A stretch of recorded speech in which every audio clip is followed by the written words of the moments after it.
ಇಂದು ಚಿತ್ರದುರ್ಗದಿಂದ ಹೊಸಪೇಟೆಗೆ ಹೋಗುವ ರಾಷ್ಟ್ರೀಯ ಹೆದ್ದಾರಿ 13ರಲ್ಲಿ ಸುಮಾರು 11:30ರ ಸಂದರ್ಭದಲ್ಲಿ ಚಿಕ್ಕಗೊಂಡನಹಳ್ಳಿ ಕಡೆಯಿಂದ ಚಿತ್ರದುರ್ಗಕ್ಕೆ ಬರುವ ಮಾರ್ಗ ಮಧ್ಯೆ ಓಮಿನಿ ವ್ಯಾನ್ ಪಲ್ಟಿಯಾಗಿದೆ. ಅದೃಷ್ಟವಶಾತ್ ವ್ಯಾನ್ನಲ್ಲಿದ್ದಂಥ ಮಂಜುನಾಥ್ ಮತ್ತು ನಾಗರತ್ನ ದಂಪತಿ ಹಾಗೂ ಮಕ್ಕಳಿಗೆ ಸಣ್ಣಪುಟ್ಟ ಗಾಯಗಳಾಗಿವೆ. ಪ್ರಾಣಾಪಾಯದಿಂದ ಪಾರಾಗಿದ್ದಾರೆ.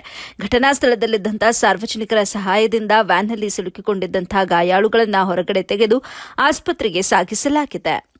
ವರದಿ ವಸೀಕ್ ಅಹಮದ್, ಎಬಿ ನ್ಯೂಸ್, ಚಿತ್ರದುರ್ಗ.